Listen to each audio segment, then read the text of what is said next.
it's funny, isn't it? Because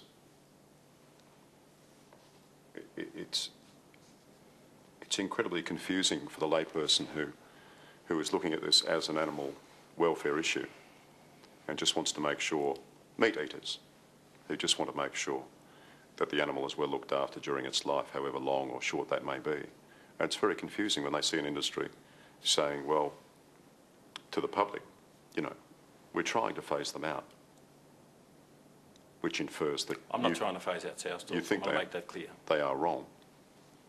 And yet, on the other hand, you're defending their practice now.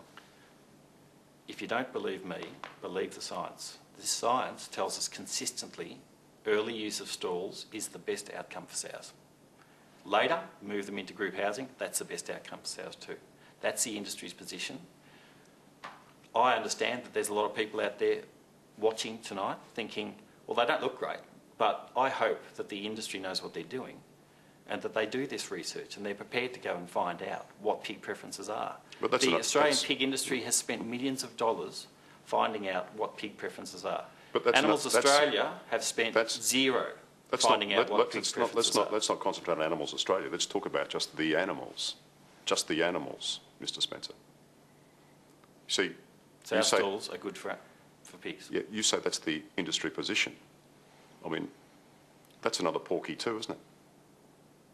Because the industry position is that you can, according to the words in this booklet, your code, you can move a sow from the stall to a farrowing crate and back again to the stall so that it's virtually confined for the entire duration of its life.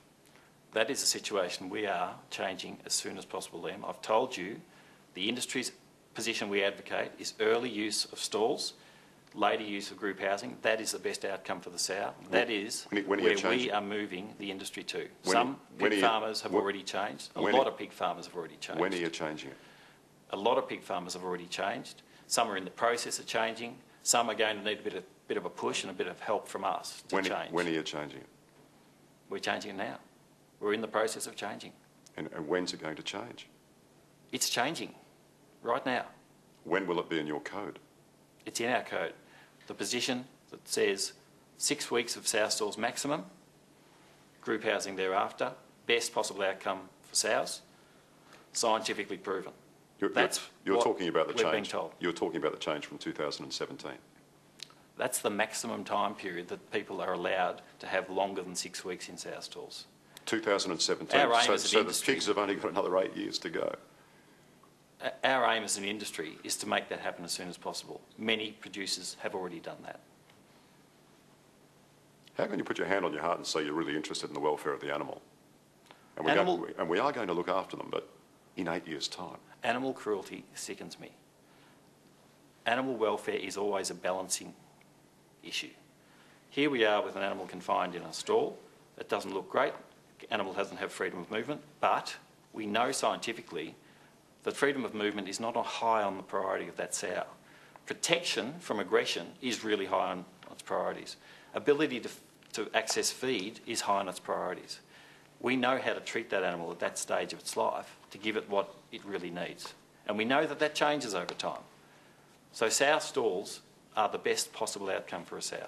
How would you like to be locked up to the point where you could only move one step forward or one step back for weeks and weeks and weeks and weeks? I spend a third of my life in bed. I can't really move too much, but I'm pretty comfortable. These sows know, and you think that's about the same, do you? They know what it's like to be in a stall and they're quite comfortable with it. You've seen the video footage. The sows willingly go in there, lie down, have a snooze. If the activists were right and the sows hated these things, you think they would do that? They wouldn't do that. They don't have an innate fear of stalls. They're quite comfortable with them. The protection that they provide to them is something that they really appreciate. They get their own feed. Well, they haven't got a lot of choice, have they? Well, they do through the science. We have tested pigs side by side in group housing and in stalls in early pregnancy, and the ones that aren't injured, the ones that keep their pregnancy, the ones that show the lowest level of stress are the ones in the stalls.